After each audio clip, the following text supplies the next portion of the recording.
नमस्कार बच्चों, कैसे हैं आप सब। आशा करती हूँ आप सभी अच्छे होंगे, स्वस्थ होंगे, खुश होंगे और अपनी पढ़ाई भी अच्छे से कर रहे होंगे। जैसा कि आप सभी जानते हैं, मैं हूँ आपकी हिंदी की अध्यापिका और मैं स्वागत करती हूँ आप सभी का आईसीटी वर्चुअल क्लासरूम में। और आज हम यहाँ पर एकत्रित हुए हैं पढ़ने के लिए क्लास 7 की हिंदी। क्लास 7 की हिंदी में हम पढ़ रहे हैं हमारी वसंत पाठ्य पुस्तिका भाग 2 का चैप्टर खान पान की बदलती तस्वीर। तो ये प्रयाग शुक्ल जी द्वारा लिखा गया है और इस पाठ को हमने अपने लास्ट सेशन में पढ़ना स्टार्ट किया था। तो काफी कुछ चीजें हमने इसमें जानी। सबसे पहले तो हमने इसमें कुछ कठिन शब्दों के अर्थ यहाँ पर पढ़े और उसके बाद हमने यहाँ पर जाना कि किस तरह से जो उत्तर भारत की जो दक्षिण भारतीय जो व्यंजन है, यानी कि हमने यहाँ पर बताया कि पिछले 15 वर्षों से हमारे खान पान के तरीके, हमारे खान पान की जो सभ्यता संस्कृति है उसमें काफी ज्यादा चेंज आया है, काफी ज्यादा परिवर्तन आया है। यानी कि अब जो पहले जो दक्षिण भारतीय फूड हुआ करता था, दक्षिण भारतीय भोजन हुआ करता था, जैसे कि इडली, डोसा, सांभर, उपमा, ये नॉर्मली सबके घरों में नहीं खाया जाता था। यानी कि ये केवल वहीं का प्रसिद्ध भोजन था या फिर बड़े बड़े जो होटल्स होते हैं उनमें ही ये चीजें मिलती थी। लेकिन अब ये सारी चीजें इतनी ज्यादा कॉमन हो गई हैं, इतनी ज्यादा कॉमन हो गई हैं कि ये पूर्व जो उत्तर भारत जो है यहाँ पर भी पूरे बहुत अच्छे तरीके से, उत्तर भारत ही नहीं इवन पूरे देश में बहुत ही चाव से ये सारी चीजें खाई जाती हैं। और उसके बाद जो उत्तर भारत की ढाबा संस्कृति थी, जैसे पहले के टाइम पे जो आपके दक्षिण भारतीय लोग होते थे वो ज्यादातर वहीं के जो पकवान होते थे, चावल के से बने जो पकवान होते हैं या केले से बने जो व्यंजन होते हैं उन्हीं को ज्यादातर वो खाया करते थे। लेकिन अब उत्तर भारत की जो ये ढाबा संस्कृति है, जिस तरह से ये पूरे भारत में फैली, इससे क्या हुआ कि अब उत्तर भारत की जो दाल, रोटी, सब्जी है ये अब भारत के हर हिस्से में आपको मिल जाएगी, हर हिस्से में आपको उपलब्ध हो जाएगी। क्योंकि पहले के टाइम में ये भी था कि इतने ज्यादा रेस्टोरेंट्स, इतने ज्यादा ढाबे, इतने ज्यादा होटल्स नहीं थे। अब क्या है कि आपको हर जगह, हर राज्य में, हर क्षेत्र में आपको अलग अलग तरह के जो ढाबे हैं, जो रेस्टोरेंट्स हैं, या आप रोड के, सड़क के किनारे, यानी कि जिस जगह पर आप जा रहे हैं वहां के रास्ते में अगर आप देखेंगे तो वहां का जो ट्रेडिशनल फूड है वो आपको वहां पर मिल जाएगा, या वहां के जो स्थानीय व्यंजन है वो आपको मिल जाएंगे। और साथ ही आपको चाइनीज से लेकर, इंडियन से लेकर और दक्षिण भारतीय से लेकर, फास्ट फूड से लेकर हर चीज आपको उपलब्ध आजकल हर जगह पर लगभग हो जाती है। और इस तरह से रोटी और साग, रोटी और साग जो है सबसे पहले ये पंजाब का मुख्य भोजन हुआ करता था, रोटी और साग। लेकिन आजकल क्योंकि चीजों की उपलब्धता भी हर जगह पर हो गई है, आपको हर जगह साग उपलब्ध हो जाता है, हर जगह मक्की का आटा, आप बड़े बड़े स्टोर्स में जाएंगे तो आपको वहां इजीली मक्की का आटा जो है उपलब्ध हो जाएगा। तो साग और रोटी जो कि पहले पंजाब का एक फेमस भोजन हुआ करता था, अब वो हर घर में कॉमनली लोग उसको बनाते हैं और खाना पसंद करते हैं। और अब आती है फास्ट फूड की बारी। तो फास्ट फूड तो आजकल की जो चाहे गृहिणियां हैं, चाहे कामकाजी महिलाएं हैं, सबके लिए इनका काफी ज्यादा, देखिए एक तरह से जो हमने यहाँ पर बताया कि जो हमारी ये सभ्यता संस्कृति में परिवर्तन आया है, जो चेंज आया है, ये इसके दोनों पहलू हैं, सकारात्मक भी हैं और ज्यादातर सकारात्मक पहलू ही हैं। क्योंकि जो हमारी गृहिणियां हैं या जो हमारी कामकाजी महिलाएं हैं वो क्या करती हैं कि वो इस तरह से जो जल्दी बनने वाली चीजें होती हैं और साथ ही जो हेल्दी होती हैं वो चीजें वो आसानी से बना लेती हैं। फास्ट फूड की बात आती है तो फास्ट फूड में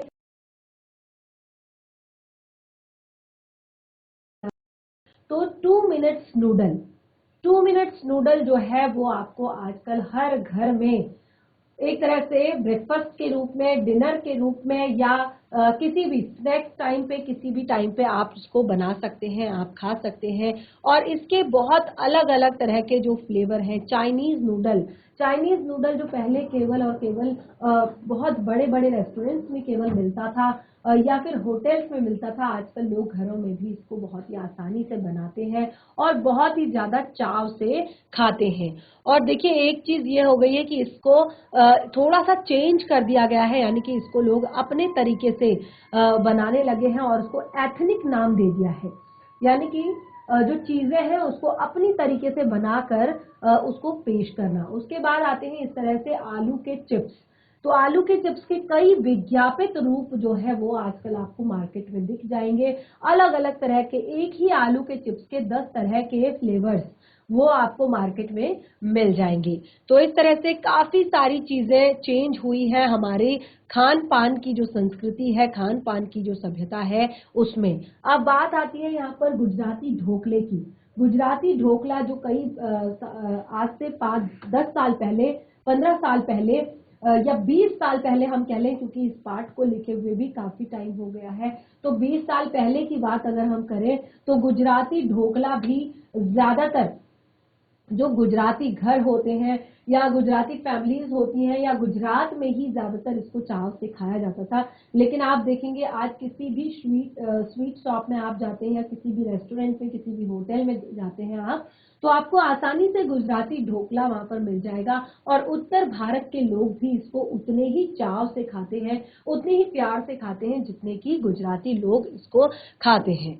और इस तरह से आगे देखिए गुजराती गाठिया या अलग अलग तरह की गाठियां होती है। और यहाँ पर जो दूसरी बात की थी वो बंगाली मिठाइयों की थी। जो बंगाली स्वीट्स, बंगाली मिठाइयों की जो दुकान होती है, उनके रसोगुल्ले जो होते हैं, उनकी जो एक तरह से रस भरी जो होती है, उसकी केवल पहले हम केवल बात ही सुनते थे या बहुत कम वो अवेलेबल होती थी। लेकिन आप देखेंगे कि आज के समय में आपको हर जगह ये रस भरी और रसगुल्ले आपको हर जगह उपलब्ध होते हैं, हर जगह आपको मिल जाते हैं। आप देश के किसी भी कोने में जाते हैं, किसी भी रेस्टोरेंट में जाते हैं, किसी भी होटल में जाते हैं, किसी भी दुकान में जाते हैं, इवन लोग घर पर भी इसको खुद से बना लेते हैं अलग अलग तरीके से। तो इस तरह से हमने काफी सारी चीजें यहाँ पर जानी। सफेद रसगुल्ला, ब्रेड के बारे में हमें यहाँ पर बताया कि ब्रेड जहां पर एक टाइम में जो बड़े लोग होते थे, यानी कि एक तरह से जो उच्च वर्ग के जो लोग होते थे, उनके नाश्ते में केवल ये ब्रेड काम आती थी। यानी कि वो लोग इसका टोस्ट बनाकर, इसका सैंडविच बनाकर या इस पर बटर लगाकर उसको खाया करते थे। लेकिन आप आज के आम से आम बिल्कुल आम घर है, वहां पर भी ब्रेड के अलग अलग तरह के व्यंजन बनाकर लोग खाते हैं। ब्रेड को अलग अलग तरह से लोग यूज करके उसका उपयोग करते हैं। तो किस तरह से, अब देखिए स्थानीय व्यंजनों की बात आती है तो स्थानीय व्यंजनों में बम्बई की पाव भाजी देखिए नाम से ही यहाँ पर क्लियर कर रखा है कि ये पाव भाजी जो है ये बम्बई से आई है। बम्बई में एक तरह से इसका बम्बई में ये एक तरह से यूज की जाती है, पहले खाई जाती है। तो बम्बई की जो पाव भाजी है, बम्बई की पाव भाजी ये केवल और केवल पहले बम्बई में मिलती थी। लेकिन अब जो है आप कहीं पर भी जाएंगे, किसी भी रेस्टोरेंट में जाएंगे, कहीं पर भी जाएंगे, और खास तौर पर क्योंकि इसमें इतनी सारी सब्जियां डाली जाती है, इतनी सारी सब्जियों से इसे बनाया जाता है, काफी ज्यादा हेल्दी ये होता है। तो आजकल जो महिलाएं होती हैं घर पर भी इसे आसानी से बना लेती हैं और अपने बच्चों को एक तरह से खाने के लिए देती हैं। तो बहुत जल्दी ये चीजें बन भी जाती हैं और बहुत अच्छे से ये बच्चे चाव से खाते भी हैं। और उसके बाद दिल्ली के छोले कुलचों की बात की थी। तो दिल्ली के छोले कुलचे आज से 15 से 20 साल पहले हमने शायद अपने आसपास सुने भी नहीं होंगे या बहुत कम, बिल्कुल मुझे लगता है कि लोग शायद खाते ही नहीं होंगे, क्योंकि छोले तो एक तरह से दाल के रूप में हम यूज करते हैं। लेकिन इस तरह से कुलचे के साथ खाना ये बहुत कम हमने देखा था आज से 15 से 20 साल पहले। लेकिन अब आप देखेंगे कि आप रोड साइड जितने भी छोटे मोटे आप ठेले देखेंगे या जितने भी छोटे मोटे आप होटल्स देखेंगे, तो उसमें आप ये आसानी से आपको उपलब्ध होते हैं और आप आसानी से इनका स्वाद ले सकते हैं। और यहाँ पर एक चीज हमने पढ़ी थी कि मध्य वर्गीय जो बच्चे होते हैं उनके स्कूल टिफिन, तो ये चीजें कैसे हुई कि पहले के समय में जब हमारा देश आजाद हुआ था उसके काफी बाद यानी कि जब हमारे देश में लोगों को एक तरह से पूर्ण रूप से अधिकार मिल गया था, सारी व्यवस्थाएं ठीक से हो गई थी, तो तब लोगों के जो ट्रांसफर है वो एक जगह से इधर उधर होते रहे और एक जगह के जो लोग हैं वो दूसरी जगह काम पर जाने लगे, इधर से उधर जाने लगे। तो इस तरह से क्या होता है कि जो मध्य वर्गीय फैमिलीज होती हैं, जो मिडिल क्लास फैमिलीज होती हैं, उनके जब स्कूल में आप मध्याह्न के समय यानी कि इंटरवल के समय आप जब बच्चों के टिफिन खुलते हैं, तो आप उस समय देख सकते हैं कि कितनी ज्यादा उनके भिन्नताएं हमें उनके टिफिन में दिखाई देती है। यानी कि अलग अलग ट्रेडिशन से जुड़े हुए जो बच्चे हैं, अलग अलग जगहों से जो आते हैं बच्चे, वो अलग अलग तरह के फूड को लेकर आते हैं और बहुत अलग अलग तरह की चीजें उनके पास होती हैं। उसके बाद कुछ एथनिक जो चीजें हमारे पास आई, यानी कि जैसे हमने कुछ एक्सपेरिमेंट चीजों पर किया, यानी कि अलग अलग तरह से उनको यूज करके देखा, अलग अलग तरह से हमने प्रयोग करके देखा। तो ये देखिए यहाँ पर कुछ चाइनीज चीजें हैं, कबाब है या गुजिया है, वो हमने कैसे अलग अलग तरह से यहाँ पर बनाकर देखी। कुछ कचौड़ियाँ हैं, जलेबियाँ हैं, सब्जियों से भरी हुई सब्जियों से भरे हुए समोसे हैं। देखिए समोसे जो है हम उनको आलू भरकर बनाते थे, लेकिन ये हमने एक अलग तरह से एक्सपेरिमेंट यहाँ पर किया कि सब्जी से भरे हुए समोसे हमने यहाँ पर बनाए। और उसके बाद देखिए शादी और पार्टी और जो प्रतिभोज होते हैं, वहां पर आप डिफरेंट टाइप के, आजकल की आप शादियां जो देखेंगे वहां पर आप देखेंगे आपको पूरे भारत का जितना भी फूड होता है, जितने तरह का भी फूड भारत में होता है, साग से लेकर पाव भाजी से लेकर या छोले भटूरे से लेकर, छोले कुलचे से लेकर या एक तरह से जो आपका साउथ इंडियन जो फूड होता है, वो सारी चीजें आपको वहां पर एक साथ एक ही जगह पर मिल जाएंगी। तो इस तरह से यहाँ पर हमने काफी सारी चीजें इसके बारे में जानी। पाठ को हम यहाँ पर एक बार कंप्लीट कर लेते हैं, क्योंकि लास्ट सेशन में हमने पाठ को कंप्लीट नहीं किया था। बाकी बहुत सारी चीजें हैं जो हमने पढ़नी है। अभी तक हमने जितना पढ़ा था उसे हम इस तरह से रिवाइज कर चुके हैं, यानी कि एक तरह से हम चीजों को रिवाइज कर चुके हैं। बहुत सारी चीजें जो हमने लास्ट सेशन में पढ़ी थी वो आपने यहाँ पर देख ली है। लास्ट में हमने यहाँ पर जो पढ़ा था कि जो एक तरह से क्या होता है कि ध्यान देने वाली बात यहाँ पर यह है कि स्थानीय व्यंजनों का पुनरुद्धार करके उनको एथनिक कहकर पुकारा जाता है। जैसे मैंने आपको बताया कि समोसा जो है पहले आलू भरकर बनाया जाता था, लेकिन अब उसको क्या किया जाता है, उसको एक तरह से उसमें सब्जियां भरकर उसको समोसा बनाया जाता है। दूसरा कबाब जो चीज होती है ये नॉनवेज में आती है, लेकिन इसको आप वेज करके भी बना सकते हैं। न्यूट्री का जो आपने देखा होगा वेज कबाब, तो अलग अलग तरीके से इसको सेका जाता है, अलग अलग तरीके से इसको बनाया जाता है और इसी सभी को एथनिक कहकर पुकारा जाता है। और देखिए ये सारी चीजें जो है होटलों में मिल जाती है और घरों और बाजारों में, अगर बाजारों से ये चीजें अगर गायब हो जाएं तो फिर ये दुर्भाग्य होगा। अच्छी तरह से बनाई गई पकाई गई पूड़ियाँ कचौड़ियाँ जलेबियाँ अब बाजारों से गायब हो रही है। अब यहाँ पर एक चीज और बताई है कि देखिए अब चीजें समय के साथ चेंज हो रही है।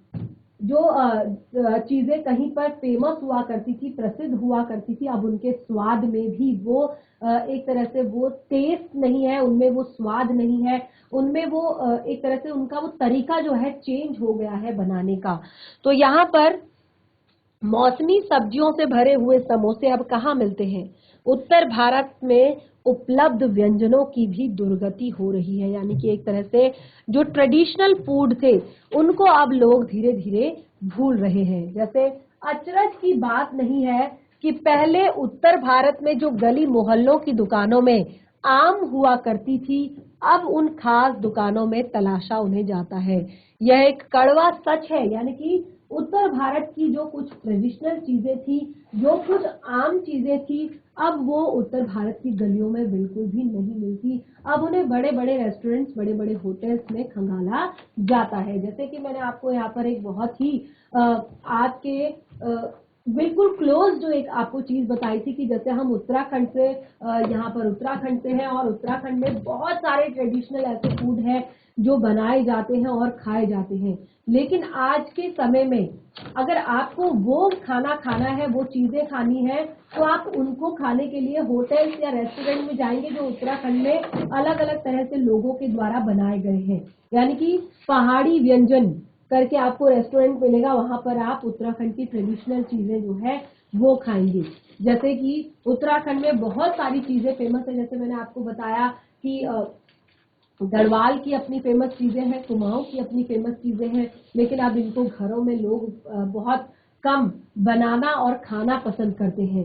तो इस तरह से ये एक कड़वा सच है कि स्थानीय व्यंजनों को हमने यथाकथित आधुनिकता के चलते छोड़ दिया है और पश्चिम की नकल करके बहुत सी ऐसी चीजें अपना ली है जो स्वास्थ्य, स्वाद और सरसता के मामले में हमारे अनुकूल नहीं है। यानी कि पिज्जा, देखिए पिज्जा हम खाते हैं, क्या चीज होता है, आटे की एक बिल्कुल रोटी बनाई जाती है और उसके ऊपर पहले मैदा रखा लिया जाता है और उसके ऊपर बहुत ज्यादा खमीर चढ़ाया जाता है, उसको फूलने के लिए रख दिया जाता है, उसके बाद उस पर कुछ सब्जियां डालकर एक तरह से उसको बनाया जाता है।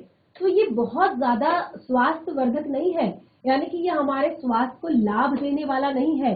आप प्योर रोटी सब्जी दाल को छोड़कर जो बिल्कुल फ्रेश सब्जी काटी जाती है, फ्रेश आटा गूंदा जाता है, उन सब चीजों को छोड़कर आप इसको अगर खाएंगे तो ये कहाँ तक आपके स्वास्थ्य को एक तरह से ठीक करेगा। और दूसरा यह भी हो रहा है कि खान पान की मिश्रित संस्कृति में हम कई बार चीजों का असली और अलग स्वाद नहीं ले पा रहे हैं, क्योंकि मिश्रित संस्कृति बन गई है तो जो ये अलग टेस्ट था वो हम अब नहीं ले पा रहे हैं।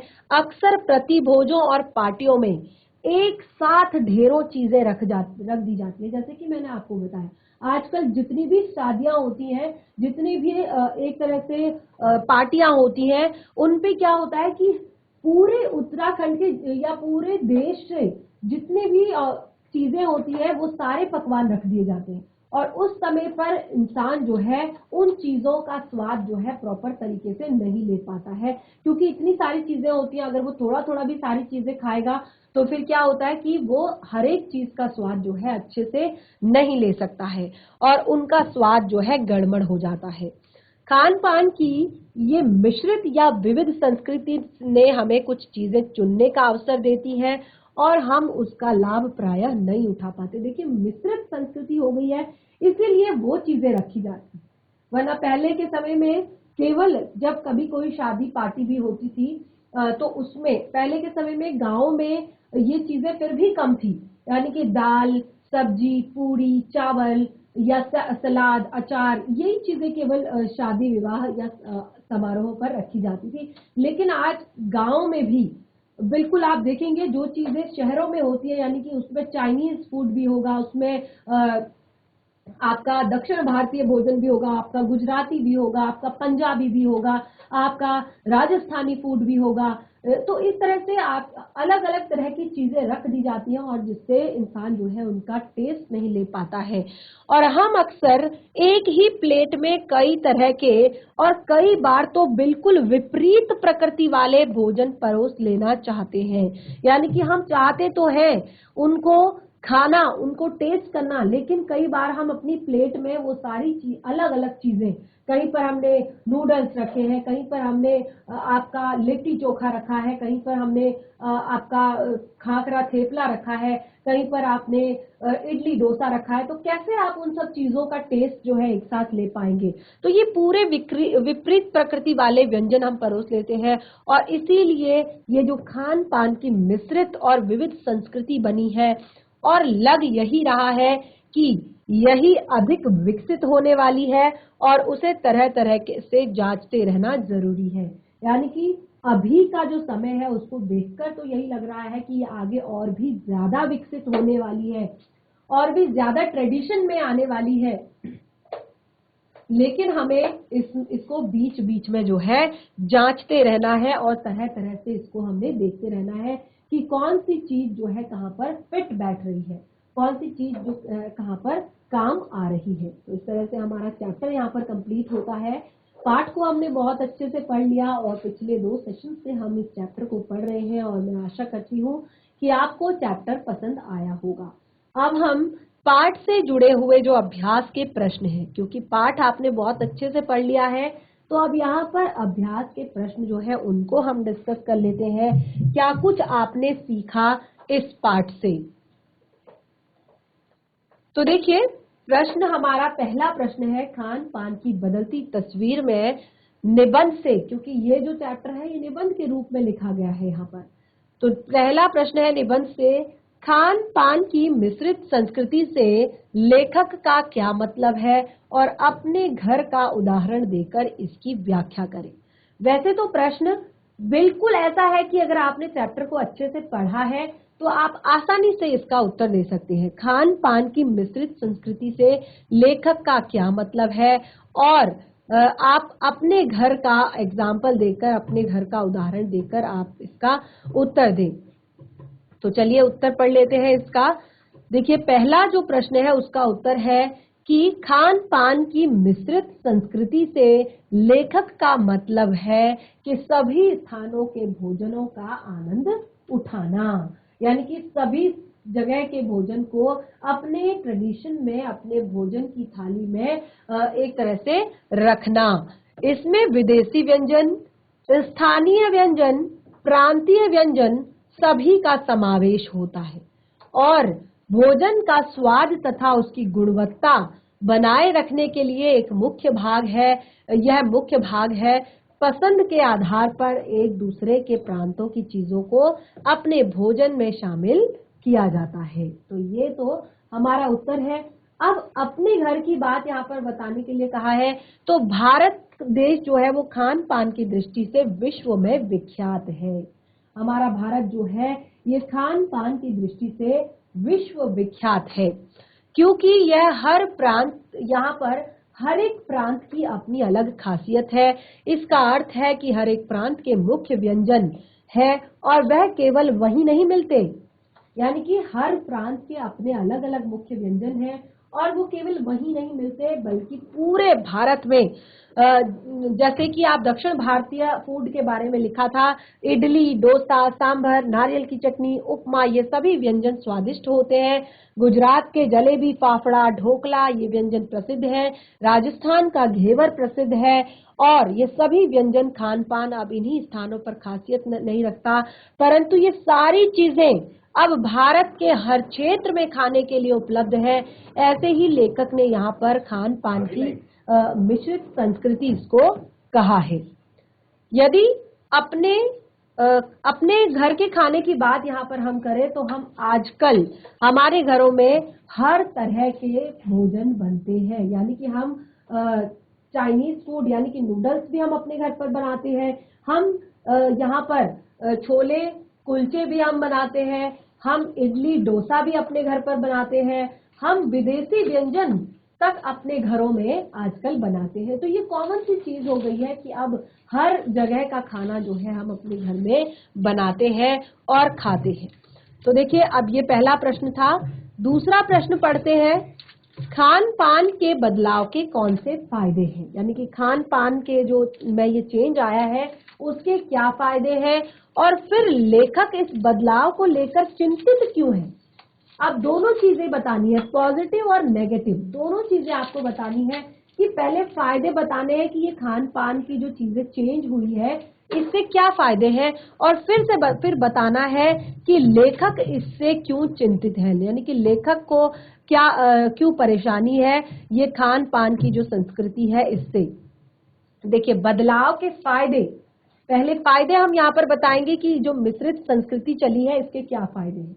मिश्रित संस्कृति के फायदे ये हैं कि खान पान की जो ये मिश्रित संस्कृति है इससे सबसे मेन चीज जो हुई है, सबसे बढ़िया चीज जो हुई है वो है राष्ट्रीय एकता, यानी कि अब सब लोग सबके भोजन का सम्मान करते हैं और बड़े चाव से खाते हैं और धीरे धीरे ये राष्ट्रीय एकता को प्रेरित कर रही है, राष्ट्रीय एकता को बढ़ावा इससे मिल रहा है। और दूसरा, कामकाजी महिलाएं जो हैं वो क्या करती हैं, देसी और विदेशी व्यंजनों से ऐसी विधि प्राप्त कर लेती है कि जिससे कि उनका भोजन जो है शीघ्र बन जाता है। और दूसरा कि आप अपने बच्चे को देखिए, बच्चे अगर देखिए पौष्टिक भोजन के तौर पर अगर हम उन्हें रोज दाल रोटी सब्जी चावल, दाल रोटी सब्जी चावल, दाल रोटी सब्जी चावल अगर हम देंगे तो वो क्या कर जाता है, वो बहुत ऊब जाता है।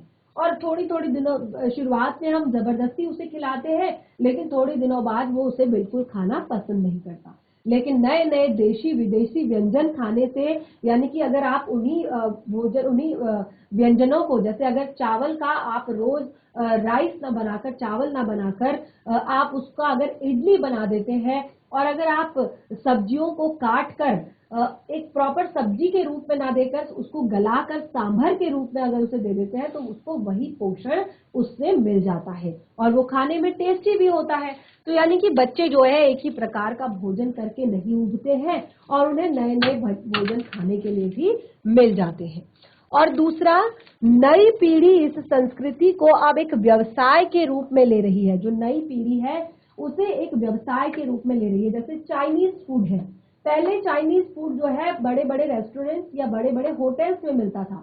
अब छोटे छोटे ढाबों पर, छोटे छोटे जो आपके ठेले होते हैं, छोटी छोटी दुकानें जो होती हैं, वहां पर भी आपको चाइनीज फूड जो है आसानी से मिल जाता है। यानी कि व्यवसाय के रूप में इसे जो नई पीढ़ी है उसे अपना रही है।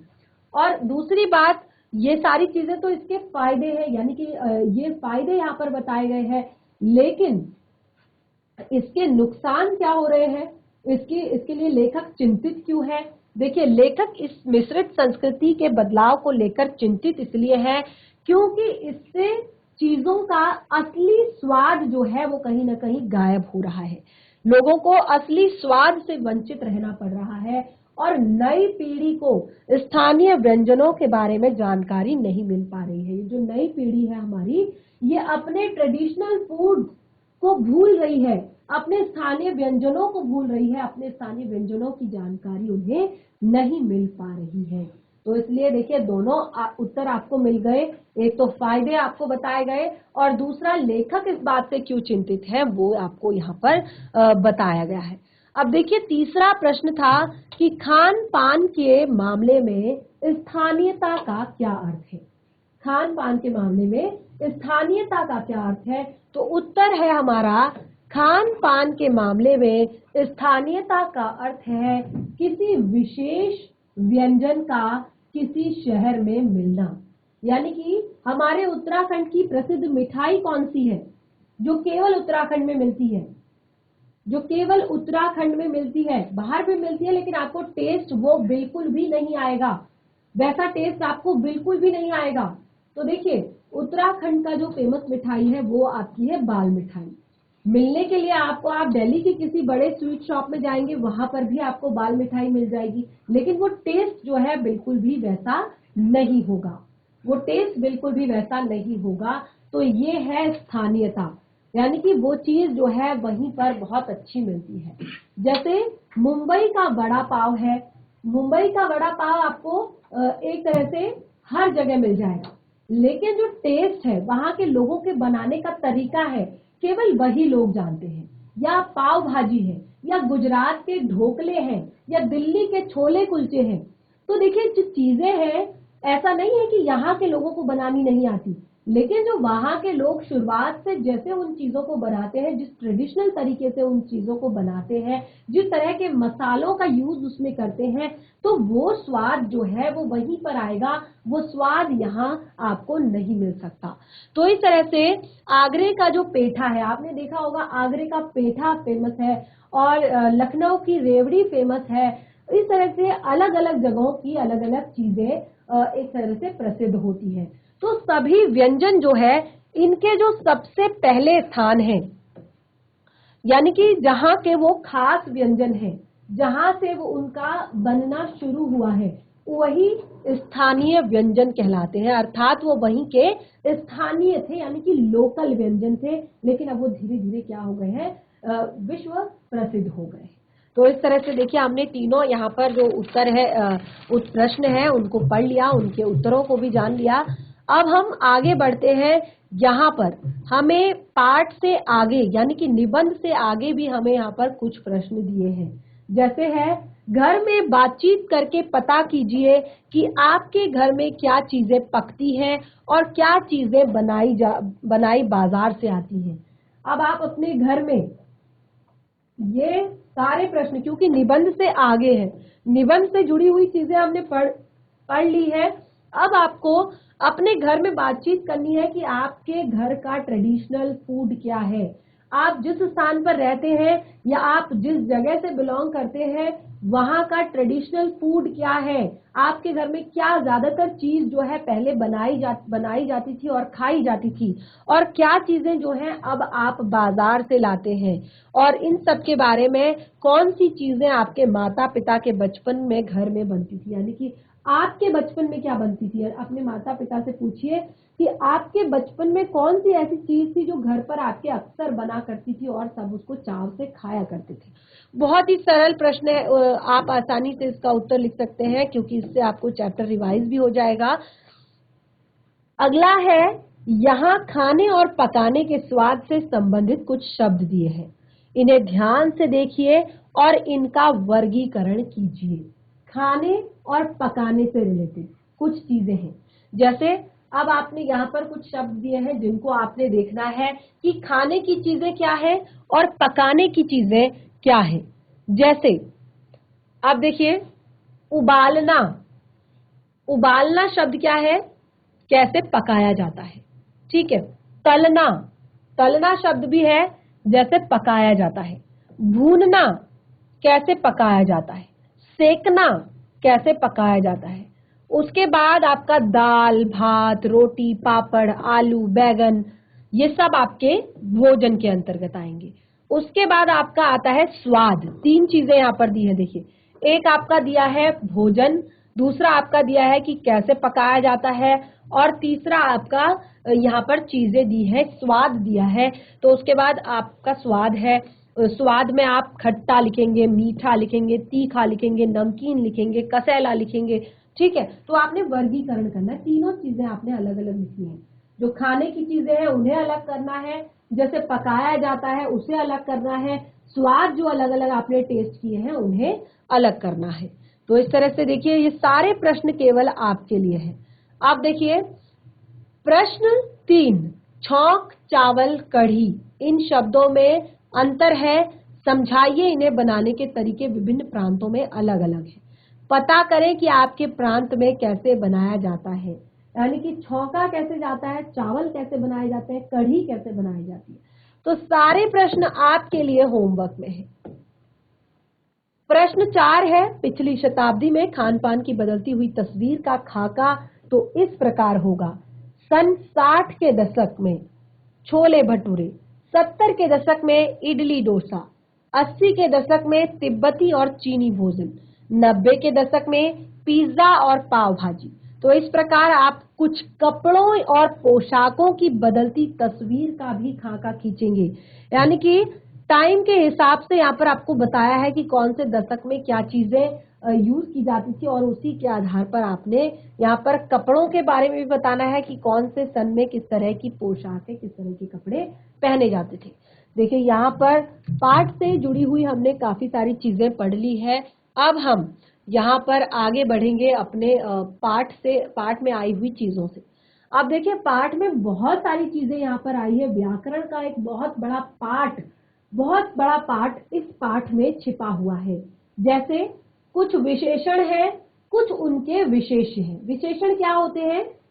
विशेषण क्या होते हैं? जो संज्ञा की विशेषता को बताते हैं। विशेष्य वो होते हैं जिसकी विशेषता बताई जाती है। अब देखिए यहाँ पर विशेषण शब्द भी लिखे हैं, विशेष्य भी लिखे हैं। यहाँ पर मिठाइयों की बात की थी, तो कौन सी मिठाइयों की बात की थी? बंगाली मिठाइयों की। राज, अंग्रेजी राज। ढोकला, गाठिया कहाँ का फेमस है? गुजराती। सब्जियां कैसी होती हैं? मौसमी। महिलाएं कामकाजी। होटल 5 सितारा। तो ये आपके विशेष्य हैं और ये आपके विशेषण हैं, ठीक है। तो इस तरह के काफी सारे शब्द इसमें आए हैं। उसके बाद समास भी यहाँ पर है। समास का अर्थ होता है संक्षिप्त करना, या दो से अधिक शब्दों के मेल से एक नया शब्द बनाना। जैसे यहाँ पर खान पान द्वंद्व समास है। ये उदाहरण है खान और पान। खान और पान द्वंद्व समास क्या होता है? द्वंद्व समास में दोनों पद प्रधान होते हैं। खान और पान तो द्वंद्व समास है, तो यहाँ पर शब्द खान पान जो है उसमें द्वंद्व समास में दोनों पद प्रधान होते हैं। जैसे दाल रोटी, दाल और रोटी योजक शब्दों से जुड़े हुए रहते हैं। क्लियर हुआ? समास भी है यहाँ पर, उपसर्ग भी है यहाँ पर। जैसे हमने कहा उपसर्ग क्या होते हैं? वे शब्दांश होते हैं जो किसी शब्द के आगे जुड़कर अर्थ में परिवर्तित कर देते हैं। उपसर्ग, प्रीफिक्स, प्री मतलब आगे, फिक्स मतलब जुड़ना, किसी शब्द के आगे जुड़कर उसके अर्थ को परिवर्तित कर देते हैं और उसमें विशेषता ला देते हैं। जैसे पाठ में कुछ उदाहरण हैं। दुर्गति, दुर्धन गति अर्थात बुरी दशा। विदेशी, विधन देशी, विदेशी दूसरे देश का। प्रधन क्रिया, प्रक्रिया यानी कि विधि। तो इस तरह से कुछ उपसर्ग शब्द भी यहाँ पर है। उसके बाद प्रत्यय शब्द भी है। जैसे बंगाल धन ई, बंगाली। सीमा धन इत, सीमित। स्थान धन ईय, स्थानीय। प्रत्यय क्या होते हैं? सफिक्स, यानी कि शब्द के पीछे जुड़कर, शब्द के अंत में लगकर नया शब्द बनाते हैं, उसके अर्थ में विशेषता ला देते हैं। बंगाली, बंगाल धन ई। सीमित, सीमा धन इत। स्थानीय, स्थान धन ईय। अंकुरित, अंकुर धन इत। विकसित, विकास धन इत, विकसित। तो इस तरह से ये पूरा चैप्टर आपको व्याकरण की भी बहुत सारी चीजें बताता है। जैसे विलोम शब्द भी यहाँ पर है। अनुकूल का प्रतिकूल, लाभ का हानि, सकारात्मक का नकारात्मक, खुशबू का बदबू, आधुनिकता का प्राचीनता। उसके बाद मूल्यांकन से संबंधित यहाँ पर प्रश्न है।